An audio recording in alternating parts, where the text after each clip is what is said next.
Bonjour et bienvenue sur le podcast Explore Japon, le podcast qui explore le Japon sous toutes ses coutures. Des conseils voyage, de la culture ou bien de la vie tous les jours en passant par l'apprentissage du japonais, partons ensemble une fois par semaine pour ce magnifique pays qu'est le Japon. Bonjour à tous, mais oh, que se passe-t-il? Le dernier épisode c'était dimanche dernier et voici un nouvel épisode. Bah oui, je reprends le rythme d'un épisode par semaine, vous l'avez compris. En gros, j'ai retrouvé un peu plus de temps pour pouvoir travailler sur le podcast et je me suis posé un peu pour voir si j'avais des sujets en stock, assez de sujets en gros. Et résultat, j'ai rempli le planning jusqu'à mi-janvier.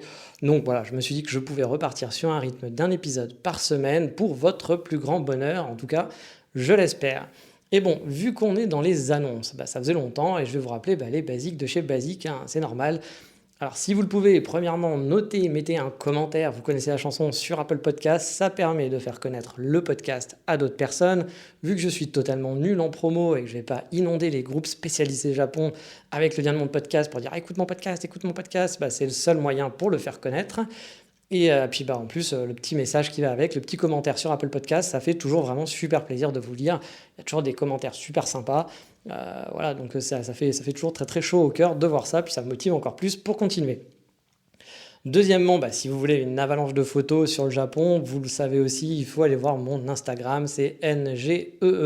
Je poste une photo du Japon chaque jour, j'ai déjà plus de 3000 ou 4000 photos du Japon, je ne sais plus dessus. Donc vous pouvez vous faire plaisir et aller découvrir tout ça si vous avez envie de voir un peu de Japon sur vos yeux, enfin devant vos yeux plutôt. Et la troisième chose, c'est pour ceux qui veulent soutenir le podcast, il y a, vous le savez aussi, le Patreon qui est disponible à l'adresse qui va être dans la description de l'épisode. Vous pouvez vous abonner, le premier prix c'est environ 3 € le mois. Vous avez accès donc aux bonus de l'émission, c'est-à-dire les photos, les liens dont je parle, donc, qui sont liés au sujet dans le podcast. Et je vais commencer aussi petit à petit à mettre d'autres petits bonus de temps en temps dessus. Alors c'est vraiment principalement pour soutenir le podcast que j'ai fait ce Patreon. C'est pas non plus pour vous faire plein de contenu spécial bonus Japon. Ça me permet de payer les frais qui me coûtent le podcast tout simplement, parce que le podcast me coûte tous les mois un peu d'argent. Et donc bien sûr vous pouvez vous désabonner quand vous voulez, un Patreon, vous pouvez vous abonner mais vous pouvez vous désabonner au bout d'un mois, il n'y a pas de souci. C'est pour soutenir tout simplement, il n'y a pas d'obligation, vous le savez aussi, le podcast restera gratuit et disponible pour tout le monde quoi qu'il arrive. Voilà, on arrête avec la promo, c'est promis.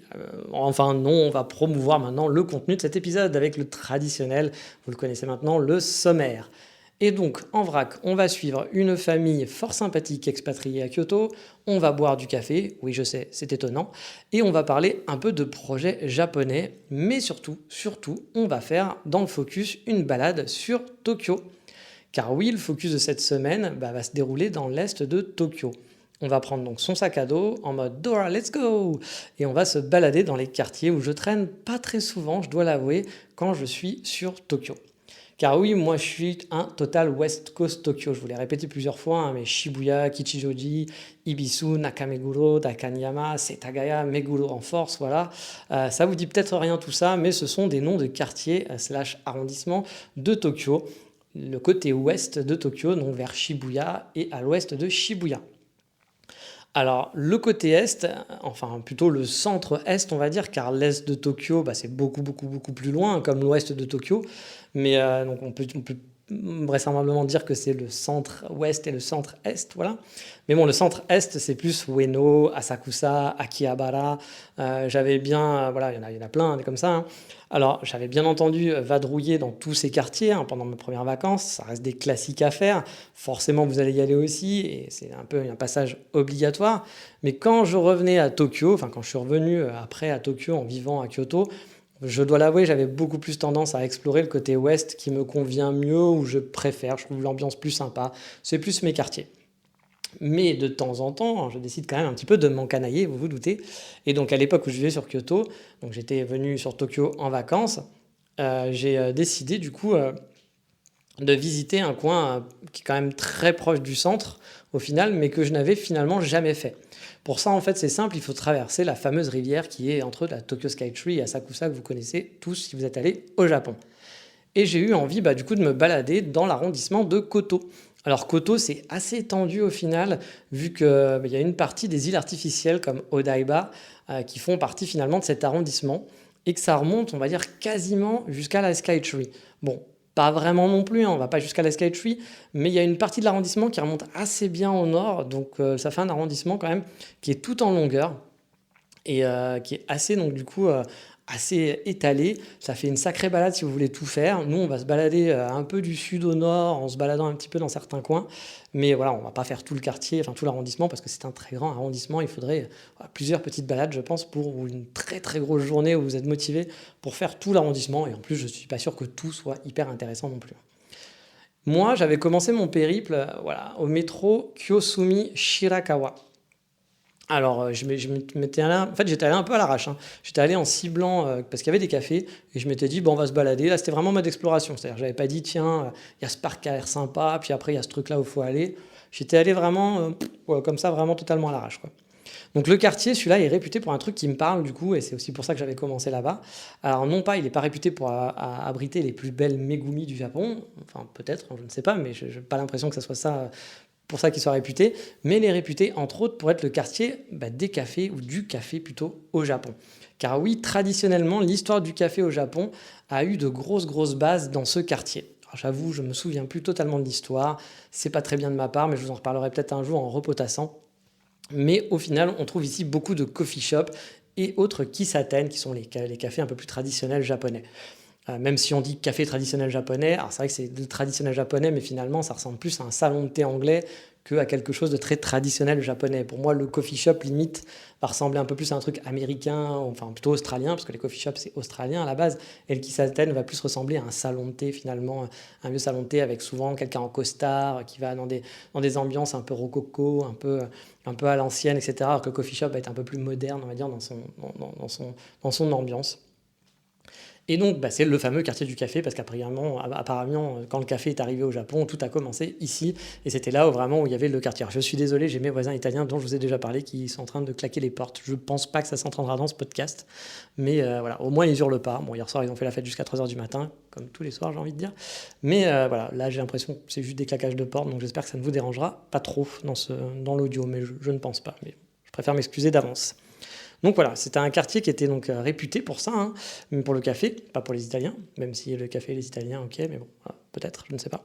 Mais bon, je dois avouer moi que je ne suis pas totalement d'accord, alors, non pas parce que maintenant je n'aime pas trop les Italiens à cause de mes voisins, mais c'est plus par rapport au fait que c'est le café, voilà, le quartier des coffee shops et des cafés à Tokyo. Et qui c'est réputé pour ça et qu'il faut aller là-bas si on veut faire un café à Tokyo. Moi, j'avoue, j'ai pas été ravi de mes passages dans les coffee shops là-bas pour plusieurs raisons différentes. J'ai testé entre 3 et 5 cafés, je pense, dans le coin. J'ai pas été non plus hyper hypé, ça n'a pas été mes cafés préférés en termes de qualité, en termes d'ambiance, en termes de sympathie même. C'est une des seules fois où j'ai vraiment eu un mauvais contact avec, pas des japonais, parce que du coup c'était des gaijins qui tenaient ce café, mais voilà, un très mauvais contact, parce que pas méchant, mais c'était un truc qui m'avait assez agacé. Je vous en avais déjà parlé. C'était des fameux gaijins qui vous parlaient en anglais alors que vous essayiez de parler en japonais, et qui vous répondaient quand même en anglais, sachant que mon japonais pour commander un café suffisait largement et était valable, mais que le mec continue de te parler en anglais alors que toi tu es là pour pratiquer. Ça, je trouve ça assez désagréable au final, mais on en avait déjà parlé dans une autre émission, on n'est pas là pour en reparler dans celle-ci. Et bon, ça c'était juste anecdotique, mais même en général, le café, je ne l'avais pas trouvé extraordinaire, alors qu'on m'avait dit, oui, là-bas, c'est là-bas qu'il y a les meilleurs coffee shops, hein.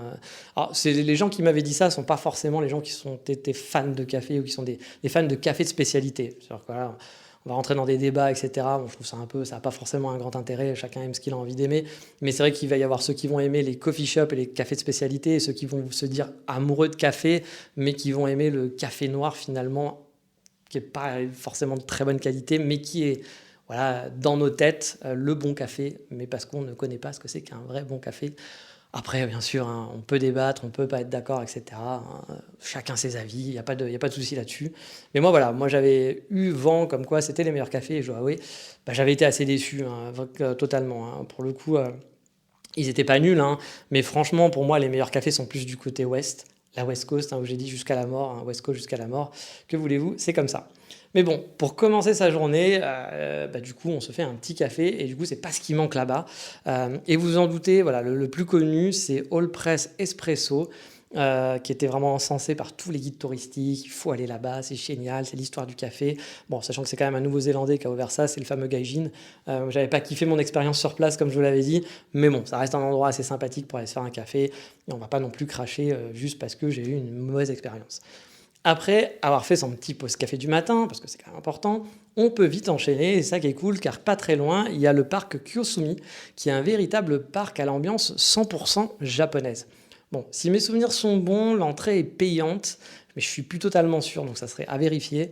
Mais on se retrouve dans un jardin totalement japonais, 100% japonais, avec la petite maison traditionnelle, le lac qui va bien, les petites tortues, les bonsaïs et autres joyeusetés, les poissons, etc., les carpe koi. Voilà, il y a tout ce qu'il faut, vous êtes à 100% dans l'ambiance Japon qu'on retrouve dans dans les jardins japonais traditionnels. Franchement, c'était un parc qui était plutôt sympathique, qui était assez grand aussi pour ce genre de parc, parce que parfois ils ont tendance à être un peu petits. J'avais pu faire de chouettes photos dans ce parc-là. J'avais été franchement agréablement surpris, car souvent je suis pas un fan de ce genre de parc payant qui font plus attrape touriste ou peut-être plus pour les gens qui aiment les fleurs et autres compagnies. Moi, c'est pas forcément ma passion. Voilà, je suis pas un gaga des jolies fleurs, machin, etc. C'est pas trop ma tasse de thé. Donc, j'avoue, souvent, j'ai pas un kiff monumental à faire ce genre de petit parc, me balader dans ce genre de petit parc. En faire un, c'est bien. En faire 15, je suis pas sûr. Mais là, j'avoue que j'avais passé un bon moment, un très bon moment dans ce parc. J'étais assez content. En plus, il y avait des jeunes mariés qui venaient faire leurs photos de mariage à ce moment-là, avec des très jolis kimonos. C'était vraiment super chouette. J'ai pu voler quelques photos sympathiques. Je me souviens avoir fait des belles photos. Puis on est vraiment dans un parc jardin japonaise, mais au milieu de la ville. Donc franchement, c'est plutôt chouette. Et donc, après avoir passé 1 ou 2 heures dans le parc, de mémoire, à faire des photos, j'avais un peu erré dans les rues du quartier. Et petite anecdote, j'étais tombé un jour, à ce moment-là, sur des genres de femmes au foyer japonaises, je pense, des choufous, qui étaient dans un genre de mini-parc, je ne sais plus trop exactement ce que c'était, et qui faisaient des courses de sacs. Voilà, c'était de sacs, je ne sais plus. Mais elle faisait une course qui était un petit peu ridicule. Je suis plus sûr que c'était du sac, mais non, c'était une course de kimono, pardon, oui, c'était ça, une course de kimono. En fait, elles avaient des bas de kimono qui, du coup, elles étaient très serrées. Vous savez, elles ne pouvaient pas bouger très bien leurs jambes, on pouvait juste faire des mini-pas. Et donc, il y avait un genre de petit circuit, et elles se tapaient des délires à faire, elles étaient genre 5-6, et elles se tapaient des délires à faire des courses de kimono, comme ça, en allant de plus en plus vite, et puis avec les copines qui encourageaient, en disant allez Megumi, voilà. C'était très rigolo à voir, j'avais passé un bon moment, j'avais fait quelques photos marrantes. Et voilà, c'est des petites scènes de vie, moi, que j'aime bien au Japon, et qu'on n'a pas forcément trop tendance à voir ici. Le côté un petit peu positif, le life positif, moi, que j'aime bien au Japon, voilà, le côté... les gens sont souriants, les gens sont heureux, même s'ils ont des vies pas toujours faciles, je vous le répète. Mais voilà, il y a un petit côté genre happy, un peu enfantin, et que moi j'aime bien. Voilà, j'aime bien chez les Japonais parfois pour voir ce genre de scènes de vie qui sont un peu cocasses, marrantes, rigolotes, et qu'on ne verrait pas spécialement chez nous. Alors, je dis pas qu'on peut pas le voir chez nous, mais voilà, ce genre de scène, on ne le voit pas forcément. En plein milieu de Paris, vous n'allez pas voir des filles qui vont vous faire une course, une course de sac ou une course de trucs un peu ridicules, parce qu'il faut avoir l'air digne, il faut avoir l'air classe, etc. Donc on va éviter de faire ce genre, sauf si c'est pour être présent sur Instagram ou faire son TikTok. Là, effectivement, il y aura forcément du monde, vous vous en doutez. Mais voilà, du coup, ça avait été assez marrant, j'avais bien aimé. J'avais vécu quelques petites scènes de quartier comme ça, et j'en avais vécu une encore plus étrange, mais vraiment très, très, très, très, très étrange. Et du coup, ça m'avait bien fait marrer. Alors, je ne pense pas, hélas, que ce soit quelque chose qu'on puisse voir tout le temps, parce que sinon, je vous aurais donné l'adresse de la rue en me disant, faut y aller, parce que c'est vraiment fun. Mais je pense que c'était un événement du moment dans le quartier. C'était une grande rue commerçante. Alors, quand je dis rue commerçante, c'est vraiment la rue de quartier.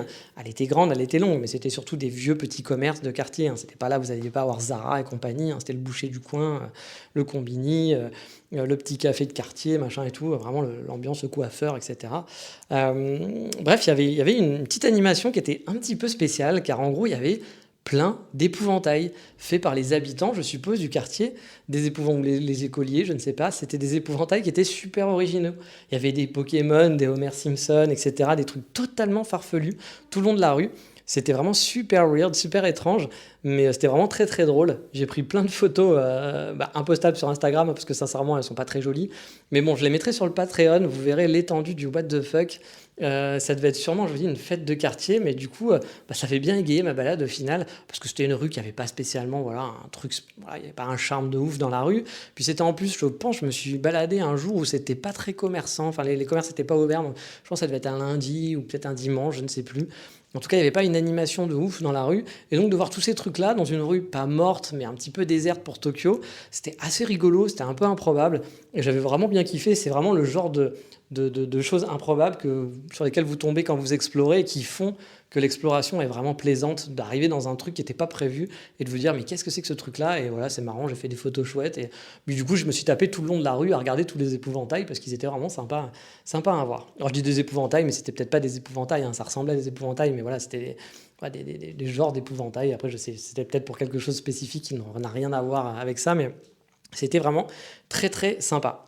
Et donc en continuant cette rue, dont j'ai oublié le nom, hein, mais je pense que je pourrais la retrouver sur Google Maps en cherchant un peu, hein, en faisant des recherches, je devrais pouvoir retrouver quelle était cette rue que j'avais prise. Donc si vous en avez besoin, n'hésitez pas à me demander, mais encore une fois, hein, n'espérez pas retrouver ce truc-là parce que je pense pas que ça soit un truc qui reste à l'année, hein. Ça avait l'air d'être un truc très très éphémère pour un événement. Et la rue en elle-même n'a rien d'intéressant, c'est pour ça que je vous en parle pas spécialement.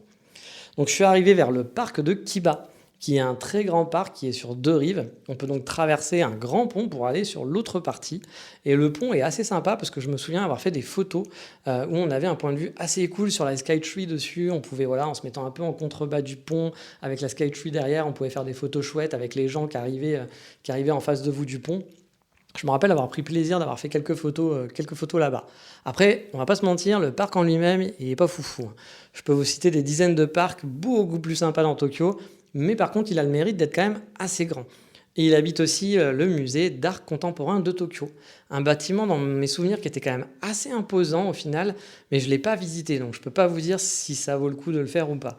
Je ne suis même pas sûr que quand j'y étais, il était déjà ouvert parce que ça avait enfin le musée paraissait quand même très très neuf et était en travaux surtout, et il n'y avait pas l'air d'avoir beaucoup de vie à l'intérieur. Donc je pense qu'il était peut-être soit un musée qui était en rénovation, soit un musée qui allait ouvrir et qui était tout neuf.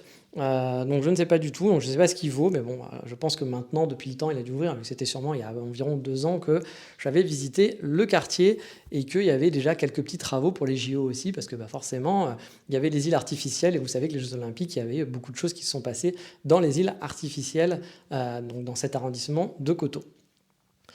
Après avoir visité le parc, je suis donc remonté doucement vers le nord, mais sûrement, donc, je suis remonté sur mes pas en fait, pour aller en direction, parce qu'en fait, si on allait vers le sud, je serais allé en direction dans la partie de Koto des îles artificielles. Mais là, aujourd'hui, on ne va pas aller de ce côté-là, même si je me suis déjà baladé sur les îles artificielles. Moi, à l'époque, les 2 fois où j'y suis allé, c'était plus ou moins intéressant parce qu'il y avait beaucoup de travaux pour les JO. Il y a même la première fois où je suis allé, lors de mon premier voyage, je suis passé sur une île chantier, je vous en ai déjà parlé, où toute l'île était un chantier. Mais vraiment, c'était un vrai chantier. Même la route n'était pas une vraie route. Et je me souviendrai très bien, j'avais voulu traverser à pied en me disant je ne vais pas prendre le métro pour aller à Odaiba, ça a l'air sympa, je vais traverser les îles, ça va être plus cool. Bon, voilà, il y a des moments où ça fait pouf quand on explore, et là c'était le cas. Mais ça reste un bon souvenir. Au final, sur le moment, j'étais là parce que j'avais dû marcher 1 heure et demie, hein. Et t'es là, bon, le trajet était pas ouf, hein, forcément, mais ça fait un bon souvenir parce que voilà, je me rappelle des ouvriers japonais qui me regardaient en se demandant mais qu'est-ce qu'il fout là ce gaijin, parce que je ressemblais vraiment à un touriste avec mon appareil photo et mon sac à dos. Donc voilà, on est en train de se dire mais qu'est-ce qu'il est venu foutre en plein milieu d'un chantier. C'était pas un chantier parce que tout était ouvert, toute l'île était en chantier en fait. Mais c'est vrai que c'était assez rigolo à voir au final, enfin c'était cocasse on va dire. Mais donc là, on va pas aller du tout par là, on va remonter vers le nord et on va remonter donc tout le parc. Et en fait, je suis remonté vers la station Morishita, car j'avais repéré un coffee shop que je voulais tester et dont je vous parlerai sûrement un jour dans le podcast.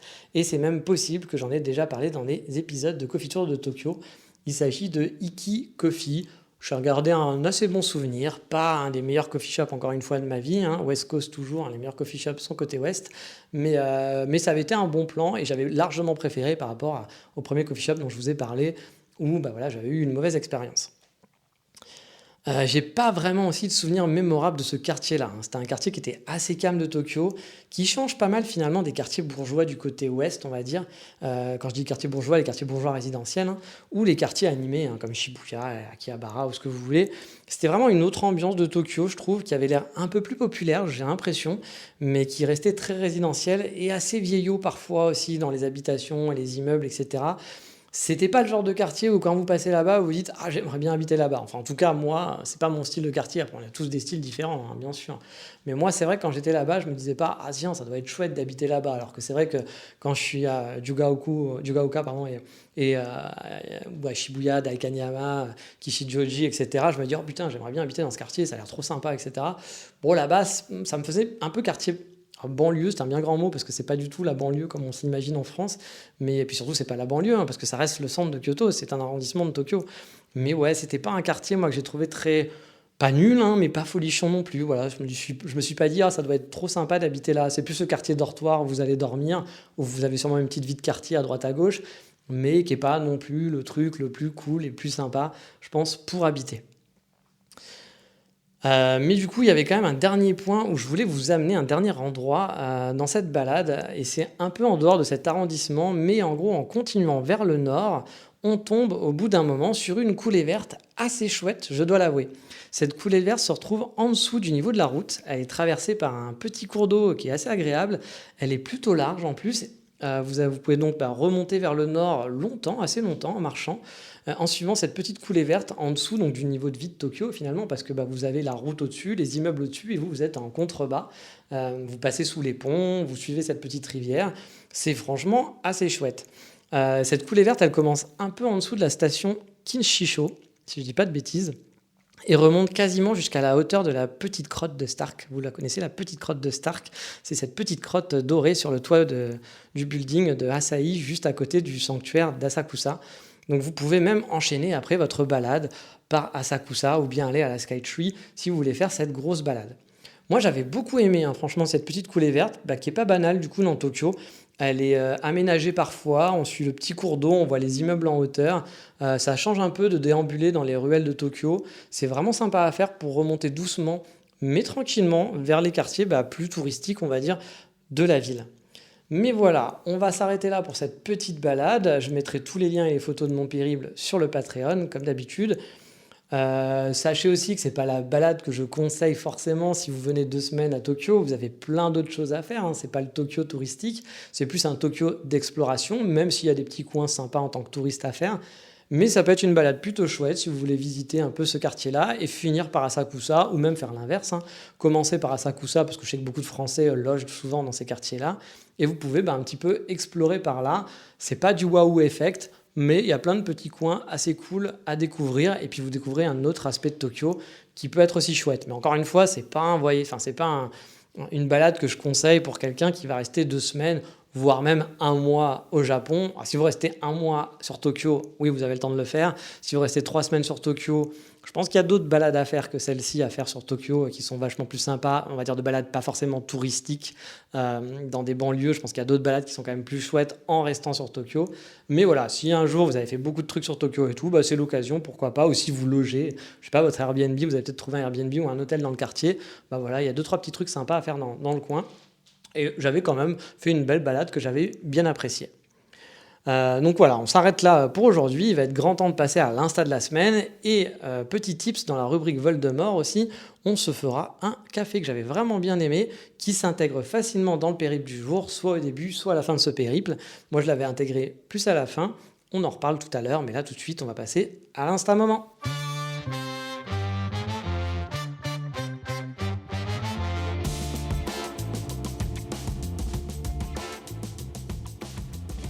Et cette semaine, dans le coup de cœur Instagram, je vais vous présenter des auditeurs du podcast. Leur compte, c'est Cœur de Sakura.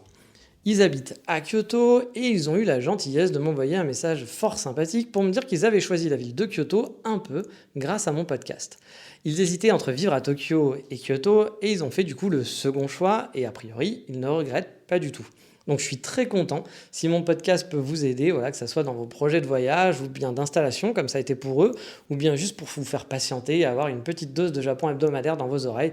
Franchement, ça me fait toujours plaisir, c'est un peu pour ça que je fais ce podcast. Vous l'avez bien vu, je ne gagne pas d'argent avec ce podcast, je ne fais pas de bénéf, ça ne m'apporte pas grand-chose, je ne suis pas devenu influenceur Japon, je ne suis pas trop en train de travailler là-dessus, par rapport à plein d'autres connus qui postent de partout pour vous dire « suivez-moi, regardez, c'est super ce que je fais ». Moi, j'avoue, pour l'instant, ça fait 2 ans que je fais un podcast et c'est vraiment juste pour le plaisir de partager avec vous sur le Japon et j'espère que voilà, vous appréciez aussi hein, parce que voilà, ce genre de message me fait très plaisir parce que je me dis voilà, que mon podcast sert à quelque chose, il peut vous servir pendant votre voyage, à découvrir des choses, il peut vous servir pour vous installer. Eh bien, tant mieux, voilà, je suis vraiment très très content, vraiment, hein, franchement. Et donc, sur ce compte, on va retrouver les aventures de cette petite famille qui est donc expatriée au Japon depuis 1 an environ et qui découvre les charmes et les joies de Kyoto en famille. Il me disait aussi qu'avant le Japon, ils ont un peu crapahuté en Asie, un peu partout, avant de poser définitivement leur valise au Japon. C'était a priori le rêve du monsieur qui a été bercé comme moi, hein, par le coup, puis surtout, sûrement, je veux dire, comme certains d'entre vous, par le club Dorothée dans son enfance et qui a pu venir réaliser son rêve et s'expatrier. Et donc, a priori, maintenant, toute la petite famille est ravie de leur nouvelle vie kyotoïte. Et tant mieux, parce que c'est vrai que Kyoto est une ville très agréable pour habiter, très différente de Tokyo. Je vous en ai déjà parlé dans des épisodes, très différente de Fukuoka, très différente d'Osaka. Il y en a pour tous les goûts. Et moi, je suis sûr qu'au Japon, vous n'êtes pas obligé d'aller à Tokyo, mais ça peut être Tokyo aussi votre rêve, hein, bien entendu. Mais il y a plein d'autres villes qui peuvent vraiment vous plaire, des villes qui sont vraiment toutes très différentes, mais qui sont toutes très sympas. Voilà. Après, c'est suivant votre caractère et suivant ce que vous avez, ce que vous recherchez en fait comme type de vie, que vous allez trouver votre bonheur. Et j'en ai déjà parlé pas mal, je pense, dans plusieurs épisodes. Mais bon, si vous voulez suivre leur aventure sur Instagram, c'est donc Cœur de Sakura. Comme d'habitude, le lien sera dans la description de l'épisode. Et donc, voilà, c'est pas des photographes pros, vous n'allez pas en avoir plein les yeux, mais c'est des photographes, moi, des photos que j'aime bien, des photos de vie sur place, qui fait découvrir le café qu'elle a bien aimé. J'ai vu qu'elle était allée, par exemple, dans les cannelés dont j'avais déjà parlé dans un des épisodes sur Osaka, qui font des cannelés. Des super cannelés sur Osaka. Voilà, donc on découvre sa vie, on découvre avec elle les endroits qu'elle découvre au Japon. C'est plutôt chouette. Moi, j'aime bien le genre de compte, c'est toujours sympa. Puis ça permet de découvrir de nouvelles choses pour son futur voyage ou son futur déplacement au Japon. Mais maintenant, on va retourner dans le quartier du focus de la semaine, se faire, comme je vous l'ai dit, un petit café dans cette rubrique. Vous la connaissez, Voldemort.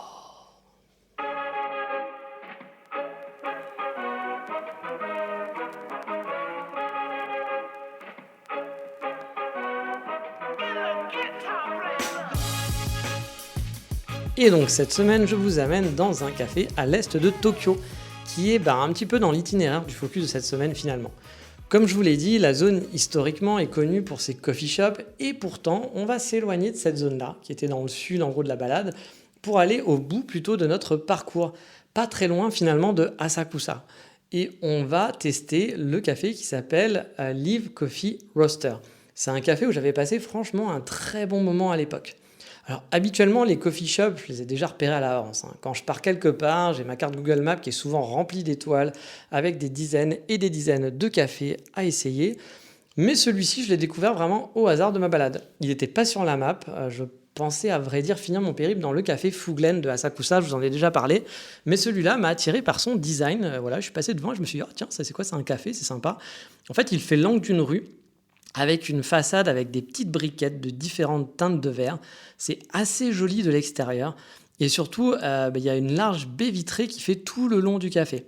On a un peu l'impression de voir le garage finalement d'une maison qui aurait été totalement refait et transformé en café trendy.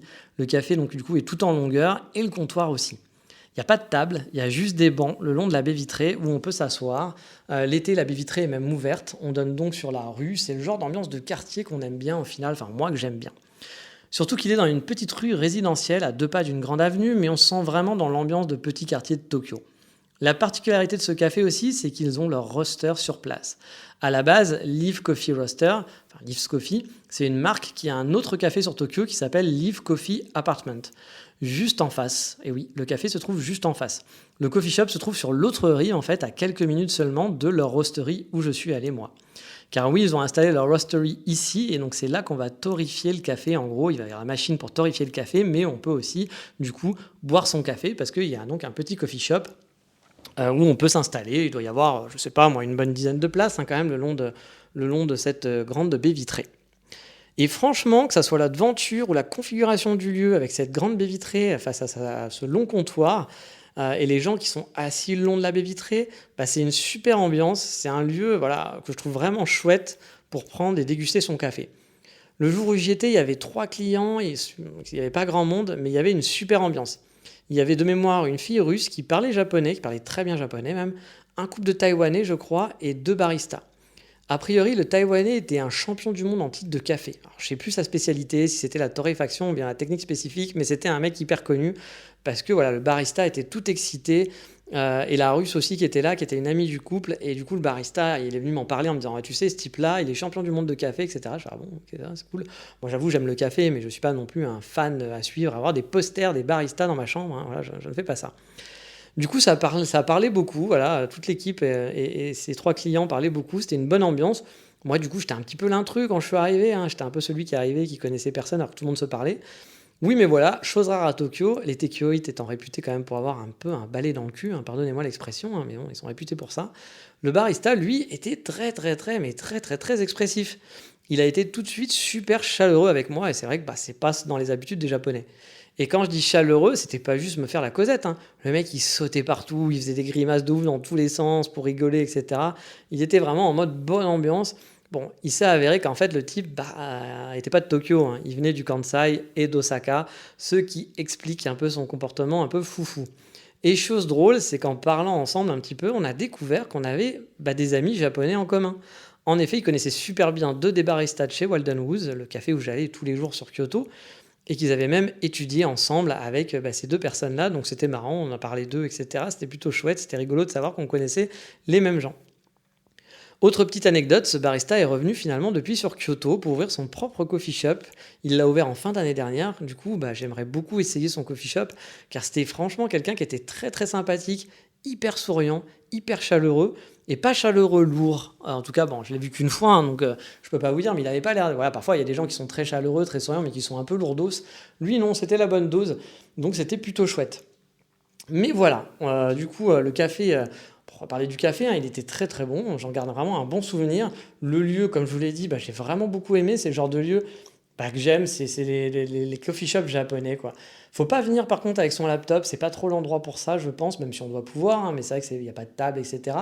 C'est plus l'endroit où c'est bon de faire une pause, de profiter de son café avec son pote ou tout seul et de venir vraiment voilà, profiter tranquille pour discuter avec un ami assis le long des baies vitrées, puis voir un petit peu ce qui se passe dans la rue, même si c'est une rue pas très passante. Mais voilà, on va s'arrêter là pour la reco de cette semaine et on va passer au petit coup de cœur de la semaine. Vous avez l'habitude maintenant avec les rubriques des émissions. Allez, c'est parti pour le coup de cœur.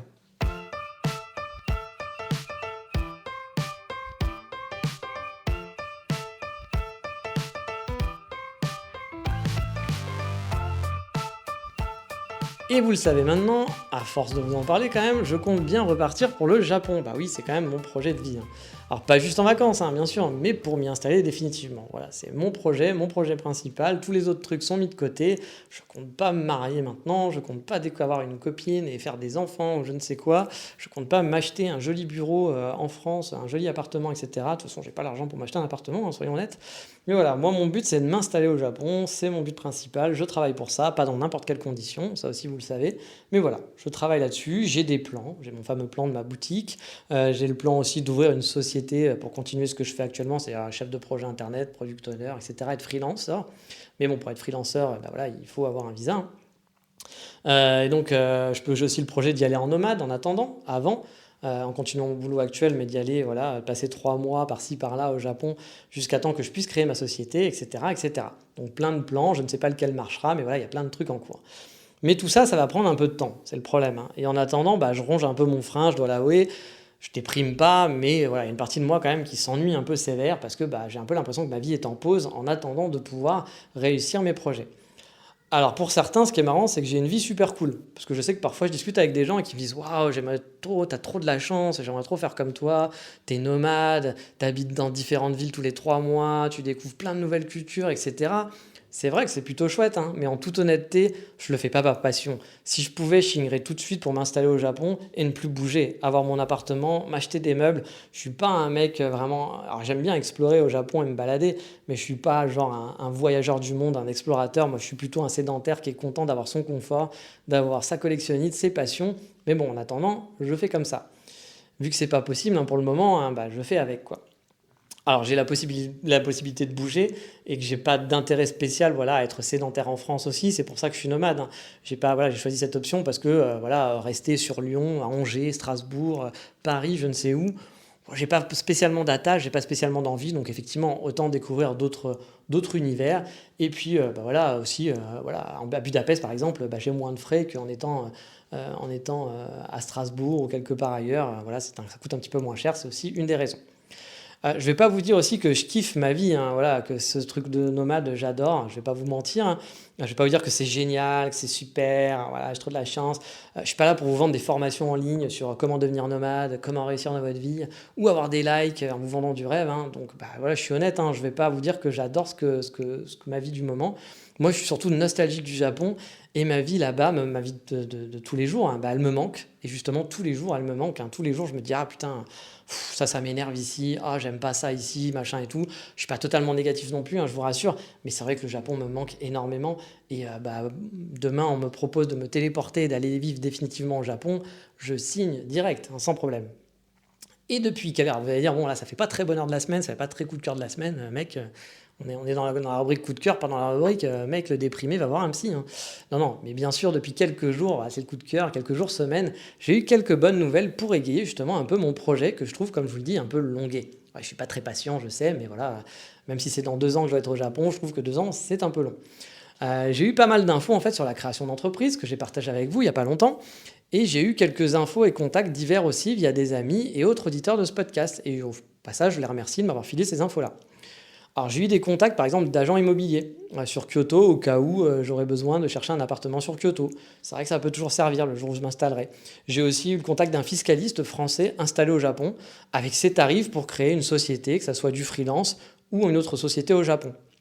Bon, pour le freelance, hein, vous le savez, je vous le redis pour que ça reste bien dans votre tête, vous ne pouvez pas être un simple freelance sans un visa mariage ou un visa business. C'est-à-dire qu'il va vous falloir un visa working visa, il va vous falloir un visa et là vous pourrez être freelance. Mais vous ne pouvez pas dire « Ah ben je suis freelance, j'ai déjà un chiffre d'affaires, etc. et je veux continuer de faire du freelance au Japon ».